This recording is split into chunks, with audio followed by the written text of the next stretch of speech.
This weekend marks the third round of the 2025 MotoGP World Championship, and the question on everyone's minds is, can anyone stop Marc Marquez? But besides Marc, how's everyone else doing? And if you're new to the sport, who is everyone else? Well, today I want to give a brief explanation of every rider on the grid and give my thoughts for how they're going to do this season. These are my 2025 start of the season rider rankings. This is going to be a tier list style ranking, and let's explain how it's going to work. First, it's not based on skill. This is my guess for how the championship standings are actually going to look, and I've got 5 tiers that I'm going to be sorting the riders into. I've got championship contenders. These are real serious threats to the World Championship. Riders who I could genuinely see making a fight for the championship this year. Below that, we have fringe contenders. These are riders who aren't exactly going to be fighting for the championship, but on any given weekend will be able to compete at a top level. Think Marc Marquez and Enea Bastianini last year. Not real championship threats per se, but some of the last riders mathematically eliminated. Next, we have podium threats. These are riders who I expect to be challenging for podiums or top 5s on a semi-regular basis. After that, we have top 10 guys. These are riders who I expect to be fighting for or finishing in the top 10 in most of the races this season. And after that, we have backmarkers, riders who I expect to see at the back of the pack. Now that we know that, let's get started. I'm going to be pulling riders' names out of this hat, and we'll go over them one by one. Let's get started. Our first rider is Fabio DiGiannantonio. Digia is a rider who I'm not as hot on as most are. The 4th-year MotoGP rider and 4-time Grand Prix winner across all classes has impressed Ducati though, as they've given him a current year bike for 2025. Although now that we know that the GP25 is more of a GP24.9, it's tough to see how that's going to give him a huge advantage over his fellow Ducati riders. What I do know is that even without factory support, the Italian rider has consistently improved every season. And now on a current spec bike, I'm expecting great things. Last year, he was uber consistently a top 10 finisher, and despite the fact that on paper his results didn't improve during the second half of the season, he was dealing with persistent injury problems throughout the back half of 2024. I think that Digia's confidence will be at an all-time high, given the combination of now being in his second year at his team, meaning that he'll be more settled in, having a freshly healed shoulder, and having Ducati's blessing with a factory spec bike under him, and I think that's all going to contribute to a winning mentality from him. Is this all based on vibes? Kinda. I mean, the first 2 rounds haven't been as great as some of the people hyping him up have said, but give it time, and I think that he'll be a podium threat, maybe even a fringe contender. And I don't think that a win is out of the question for him this year. Alright, next up, a fun one, Jack Miller. One of the biggest surprises of 2025 so far has been Australian rider Jack Miller's performance on his new Yamaha ride. In 2015, Miller made the rare move directly from Moto3 to MotoGP, and steadily improved in the championship standings for a few years. He was picked up by Ducati, and he continued to improve, finding 3 wins, numerous podiums, and 2 championship top 5s along the way.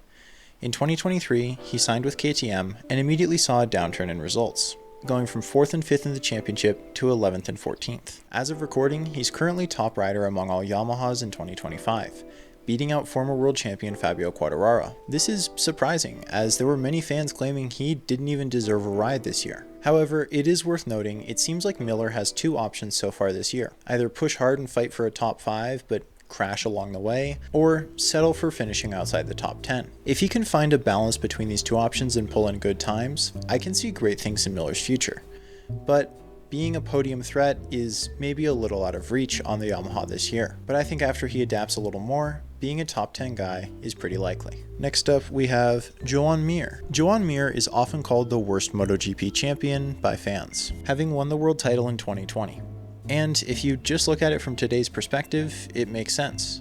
Over the past 2 years at Honda, his crash indicator has gotten more screen time than he has, but it's hard to judge anyone who has to ride a Honda. That being said, the Japanese factory has made a huge step forward this year. Mir has already looked better in the first 2 races of this season than he ever did last year. For a little bit of perspective, if Mir had not crashed out of P7 in Thailand, he would currently have 19 championship points.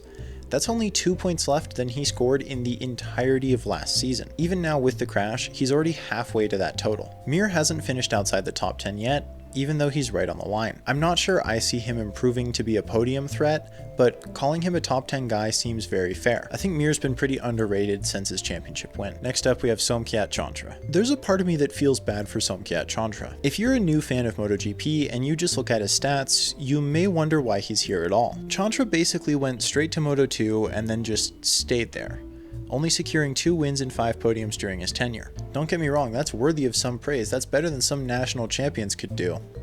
Cameron Bobier. But he only finished the 2024 Moto2 season ranked 12th. He got a ride with the Idemitsu Honda team this year, which makes up half of the LCR Honda garage. Idemitsu is a program that's focused on promoting Asian talent in MotoGP. The team had been scouting Ogura for a while, but Ogura, perhaps wisely, chose not to ride the modern-day Honda. So the team was left with Chantra as the next highest scoring Asian rider in Moto2. I don't really have a problem with Idemitsu signing Chantra. It's not like he hasn't shown any talent whatsoever, and I think that promoting motorcycle programs from around the world is an important cause. He's also the first Thai rider ever in MotoGP, and having the opening round in Thailand was a really cool moment. With that being said, taking a top 10 finisher in Moto2 and putting him onto a satellite team on what was the worst bike on the grid just a year ago, it's not a good combination.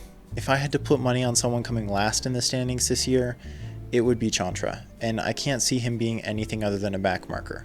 Trust me, I would love nothing more than to be surprised by him. Marco Bezzecchi. Marco Bezzecchi is another VR46 Academy alumni, and has been on the eponymous MotoGP team since his rookie season in 2022. Bez has never won a world championship, and interestingly enough, his best result in each class has been a championship third. This includes in MotoGP, where in 2023, he had something of a breakout season. He secured 3 wins and 7 podiums, establishing himself firmly as a fringe contender. However, 2024 was something of a step back for him. Consistent top 10 finishes and only a single Grand Prix podium. He claims that he just didn't get along with the GP23. This year he's moving to a factory bike with Aprilia.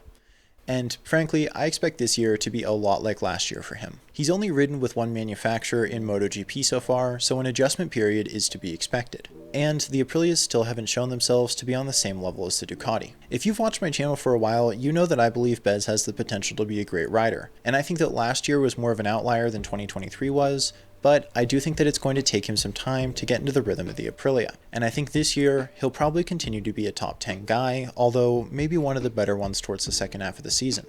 I do hope he'll surprise me though. Oh, Pedro Acosta, yay, I get to read this take. Pedro Acosta, MotoGP's new favorite rising star. That is, until David Alonso broke every single Moto3 record the book had to offer. Jokes aside, Acosta lived up to the hype about as much as he could have, having a fantastic rookie season, especially considering he was on a satellite KTM machine. Acosta won the Moto3 championship in his rookie season in 2021, being the most recent rookie champion in any class, and after finishing 5th in Moto2 in his rookie year, won the next season and was signed by GasGas Tech 3 for MotoGP. Acosta only spent 3 years in the feeder classes. That's less than anyone else on the grid. In his rookie season, he was the second highest finishing non-Ducati in the championship, and he secured 5 Grand Prix podiums and 4 sprint podiums. That's pretty damn solid, and I'm expecting him to do even better this year. I'm going to break the fourth wall for a minute here. I originally wrote the script before the season came out, and I wanted to release the video before the season came out, but just life got in the way. But I want to read my original take for Acosta, because in hindsight, it's pretty funny. Maybe it's a little too early for this, but if I didn't put my hot takes in this video, it wouldn't be good. I'm expecting at least 1 race win from him this year, and I think he'll be even more consistent, now having visited every track on a MotoGP bike. I'm confident calling Pedro Acosta a fringe contender this year. So yeah, Acosta's struggling a bit right now. He has mentioned the KTM having a rear grip issue, so perhaps if they get that solved, he'll be able to improve, and I do think that he'll steadily improve, but man, Acosta's crashing is starting to become a real glaring problem. I do think that Acosta has the talent to be a fringe contender if he's on a GP24. He just isn't this year. I would not be shocked at all if he still got that race win, but I think that maybe my consistency claims might be a little bit overblown. And with KTM's development plans just so up in the air right now, I'm going to adjust my original rating down to a podium threat. I do have faith that Acosta's results will improve. I just don't think they're going to improve as much as I originally thought. I think once he gets settled into the bike, he can improve a little bit on his results from last year, but pushing beyond that might be a little bit too much to ask right now. Francesco Bagnaia. Francesco Bagnaia is looking for revenge after last season. He's a 3-time world champion, star pupil of Valentino Rossi's VR46 Riding Academy, and the poster boy for modern Ducati in MotoGP. After winning the 2018 Moto2 title, he was signed by Pramac Ducati in 2019. He finished pretty middle of the pack in his first 2 years, but retired from a lot of races. In 2021, he was promoted to the factory team, where he immediately began to contend for championships. Bagnaia has been a constant title contender for the past 4 years, coming second in the championship in 2021, then winning 2 in a row, before coming second again last season to Jorge Martin. With all that being said, he's off to a bit of a rough start. I mean, as rough as you can get while still being third in the championship. He was expected to fight with Marc Marquez round after round, and so far he's not even able to touch him. Overall, I think that the reaction that Pecco is completely out of this or is falling behind is a little bit overblown. If you look back at his previous championships, he's had some rougher starts than this before. He is someone who likes to leave it to the last minute and then pull something out of his ass, and usually it's something pretty spectacular. I'm not even close to counting him out just yet, and I feel comfortable saying he's still a championship contender. Oh, wow. Speaking of championship contenders, Marc Marquez. If you've heard of MotoGP, you've probably heard of Marc Marquez. The 8-time world champion is one of the most popular riders of all time. He won once in 125cc and once in Moto2, and then won a Premier Class championship in his rookie year. He was partnered with Repsol Honda and would go on to dominate the 2010s with them. The 2020s have been less kind to him so far. He went through a couple of injury-ridden years, and when he returned to full health, he found that the Honda bike had become nearly unrideable. Last season, he switched to Gresini Ducati, and was the only rider who was able to consistently challenge the GP24s while on a year-old machine, finishing third in the World Championship. This year, he signed a factory Ducati to ride a current spec bike and contend for a title. Over the first 2 rounds of the season, he's undefeated. 2 sprint wins, 2 Grand Prix wins. And not just that, he's looked absolutely dominant. Is this just a fluke to start the season, or are we witnessing one of the most dominant championships we've ever seen? Only time will tell.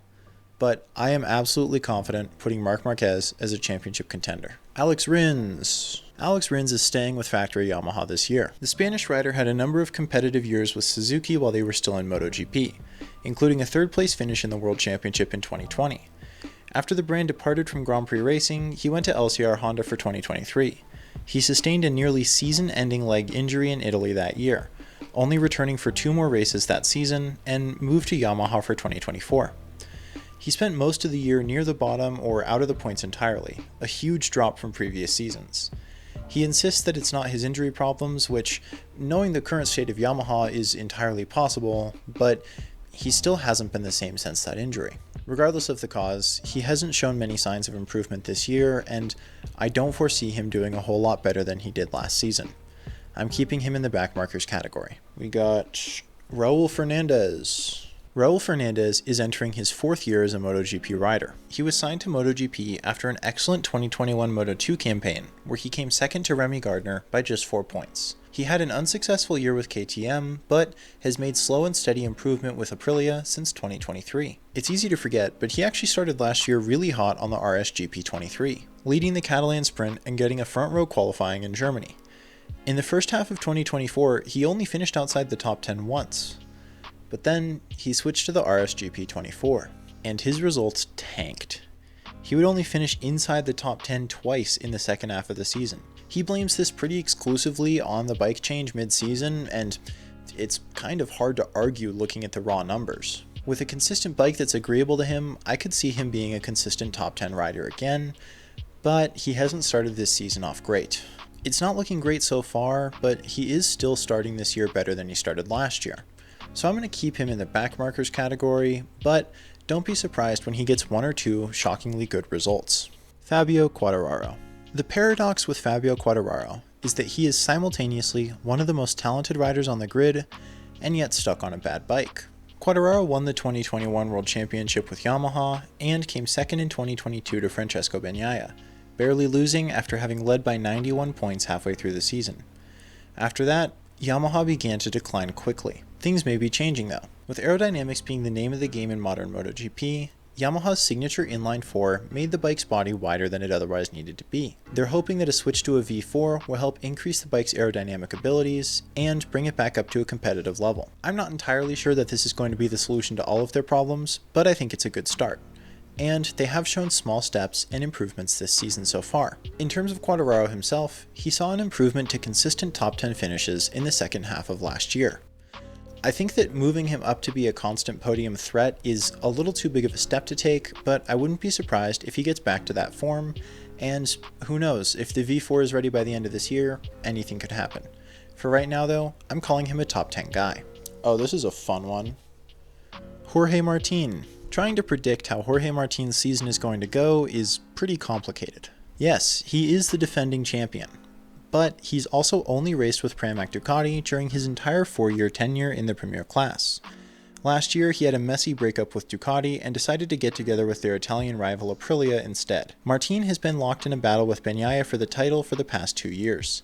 He fell short in 2023, but managed to get it done last season. He is utterly dominant in the sprint format, having won over a third of all sprint races by himself, and on a competitive bike, he might be my favorite to win the title. With that being said, we really don't know how he's going to do on the Aprilia, and he is out right now with injury. According to him, his aim is to be back by round 4 in Qatar, but we still have no idea whether or not he's even going to be able to test the bike before getting out onto the track. This leaves a lot of questions about what his adjustment period is going to look like and how long it'll take him to get back into the swing of things. All of this coupled with the fact that Martin's 2 biggest rivals are both on factory Ducatis, and I just don't see it for him this year. I originally had him as a fringe contender, but now, considering the injury and all the unknowns regarding his ability to adjust to the Aprilia, I'm going to have to drop him down to a podium threat. With that being said, I think that this year will be a huge outlier, and Aprilia has been known to be fast in the sprint format, and coupled with the fastest sprint rider to ever do it, it's going to be scary for everyone else. Zarco, Johann Zarco. Johann Zarco! I wrote that with an exclamation mark. I don't know, I was really excited to talk about Zarco, I guess. The 2-time French Moto2 champion is returning to LCR Honda this year. Last year, he was Honda's most successful rider, particularly in qualifying near the end of the year, where he found Q2 multiple times. Before his current stint with Honda, he was a semi-regular podium finisher with Ducati, and has proven to have the best results on the Honda so far, finding 2 top 10 finishes last year. He was the standout rider in Argentina, securing Honda a front row qualifying spot and fighting with Pecco Bagnaia for a podium. I think Zarco's pretty consistent, and with an improved Honda bike, I'll be fascinated to see what he can do. But I'm not sure that a wild improvement is in the cards for him this year. I'm putting him as a top 10 guy, but a high top 10. I don't think that a couple of podiums would be that out of place. Miguel Oliveira. After a pretty good Moto2 run in 2017 and 2018, Miguel Oliveira was promoted to MotoGP to ride for Tech 3 KTM. After a few years of that, he got picked up by Aprilia, sticking with them for last year and riding for Trackhouse Aprilia.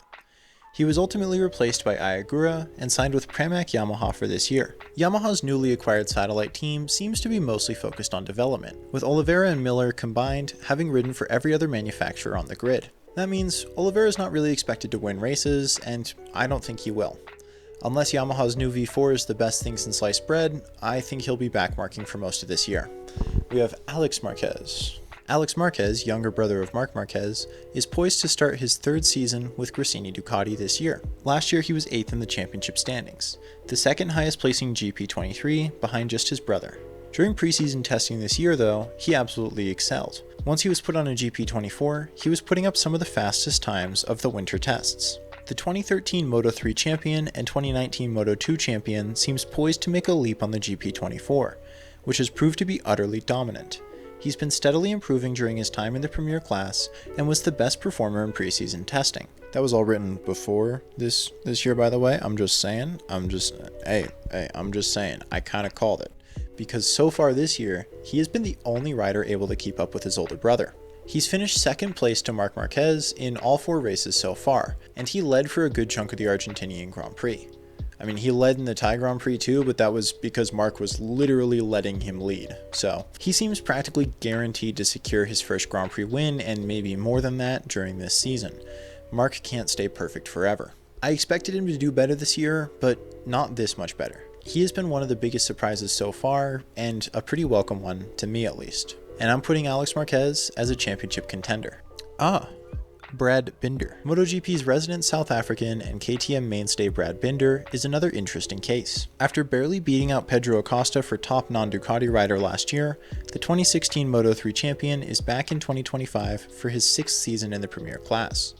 Binder has 2 MotoGP wins and numerous podiums, but frankly, I think if he was going to be a true championship contender, he would have emerged as one by now, and it seems like his biggest fight this year will be defending his spot as top KTM. I think that with his new teammate Acosta getting factory support, and honestly the quality of that factory support being in question, he'll probably put up similar results to last year. A very solid top 10 guy, but not a constant podium threat. Ogura is the reigning Moto2 world champion, having made a great comeback on his teammate Sergio Garcia and received a ride in Trackhouse Aprilia in MotoGP.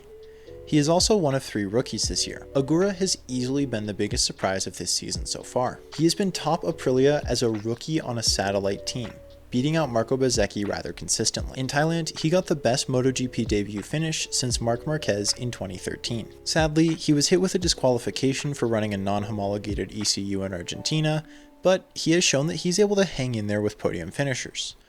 Hopefully, this isn't a fluke. I think he may be able to snag some podiums this year, but this year does have a stacked field. I see him as probably a very good top 10 guy, but I'm feeling optimistic and I want to hopefully push some good luck onto him. So I'm going to bump him up to a podium threat. Why? Just vibes. Really just vibes. This is an overreaction. I've been trying not to overreact. This is an overreaction. Please, Ogura, save us from Ducati. Fermin Aldeguer. The final rookie on the chopping block is Fermin Aldeguer. Aldeguer is another rider with a somewhat unorthodox path to MotoGP. In 2021, he was kicking all kinds of ass in the FIM CEV Moto2 Championship, while simultaneously running full-time in Moto E and part-time in the Moto2 World Championship. He began his full-time Moto2 career the next year and finished exclusively outside the points. That is, when he finished, which wasn't all the time. 2023 was a similar story. Less retirements meant that with 5 rounds left, he was 11th in the title race, until he went on an absolutely insane run and put the MotoGP world on superstar watch.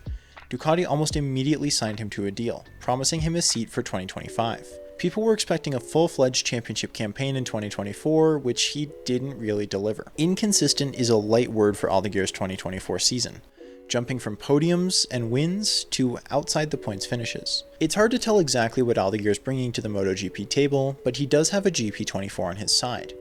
With that said, he's currently way underperforming compared to all of the other GP24 riders, being 18th compared to the next closest Ducati at 6th. As sad as it makes me, I think he's going to go into backmarker territory here.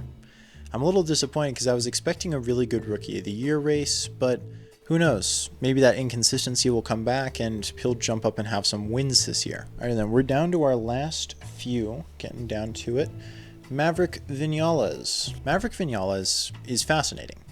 He is by all accounts a great rider. And I don't just mean great right now, I mean a great rider all time. He's in the top 10 all time for Grand Prix points. He's one of only 5 riders to win with 3 different manufacturers in the Premier class, and he was the only thing standing between Ducati and a complete sweep of Grand Prix victories in 2024.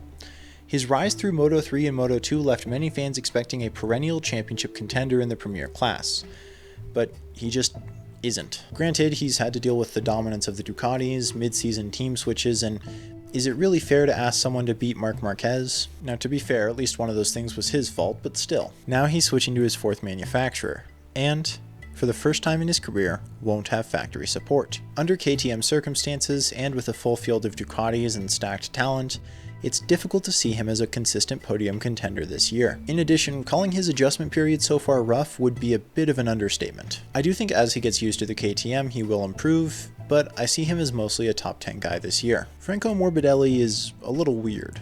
Not like he's a weird guy, like his MotoGP career is just a little weird. After a dominant victory in Moto2 in 2017, he was promoted to MotoGP. After a year with Honda, he moved to Yamaha, finishing 10th in the World Championship. And then 2020 happened, and Morbidelli was locked in a title fight with Joan Mir. They say hindsight's 2020, and in hindsight, 2020 might be one of the weirdest MotoGP seasons of all time. He would move to factory Yamaha mid-2021, and immediately saw a decline in results. He would suffer a training accident that year, and for the next 2 years he wouldn't crack the top 10 in the championship. In a way best described as somehow, he secured a GP24 for the 2024 season, and finished that championship in 9th, which sounds like an improvement over his previous results, and it was, but really it was still somewhat disappointing considering how dominant the other GP24s were. With all of that said, Morbidelli is back, and he's hungry. Rumors have been flying that Pedro Acosta may be offered Morbidelli's seat, and Frankie's doing his best to keep it. He's been a proper podium threat for the first 2 rounds, and actually secured a podium in Argentina, his first since before his injury. I've been a doubter that Morbidelli would return to his 2020 form, but it's time to admit that I was wrong. I do genuinely think he'll be a podium threat this year. Enea Bastianini. Bastianini is surprisingly hard to judge. Maybe just because I don't want to say bad stuff about him, and I know I have to. The 2020 Moto2 champion has been a Ducati rider since his MotoGP debut in 2022, meaning he's pretty much always had the best bike underneath him. Of course, his 2023 season was marred by injury, meaning it's tough to use any of that for data. 2024 saw him as a fringe contender, but he was ousted from the factory team in favor of Marc Marquez, and landed with Tech 3 KTM. Judging how any KTM rider is going to do is hard. The extent of which the company's financial troubles will affect its MotoGP development is yet to be fully seen. But I have faith in Bastianini. He's proven to be a very good rider, especially when it counts, and has pulled out some amazing feats. His adjustment period has been rough, finishing with a 9th and a 17th place, albeit the 17th as a result of him being pushed off the track and crashing. I'm not expecting a podium or anything this year, but I think consistent top 10s are something he could reach. Luca Marini. Valentino Rossi's half-brother and certified 100km of Champions GOAT Luca Marini is returning to... I almost just said Repsol Honda. Is returning to Castrol Honda this year. Marini's in a tough spot. The Honda machine in MotoGP right now has been called unrideable many times, but they seem to have made massive strides this year. With that being said, Marini has the least experience of any returning Honda rider. Last year, he finished lowest among all full-time riders, and was just barely ahead of KTM test rider Polo Espargaro. I do expect some better results. With more experience and a better Honda machine, I can only really see him going up, but I don't think he'll go up far enough to escape backmarker territory. And that's everyone, all 22 full-time MotoGP riders, and my predictions for where they'll be. This is the full tier list. It's up here. Ooh, look at it. I can also see it right now. This is just my opinion, my predictions, so don't get mad at me. I'm not trying to say this is gospel or anything, and we'll see exactly how wrong I was at the end of the year. If you enjoyed the video, please like and subscribe. A special shout out to my channel members, MBP2112, Venturian CRO, Joan, and Moto Sapien. You guys help keep the channel alive. If you want a shout out and access to custom emotes in the comments, be like them and hit the join button. With that being said, remember to keep your hands at 10 and 2 on the steering wheel, and have a fantastic day.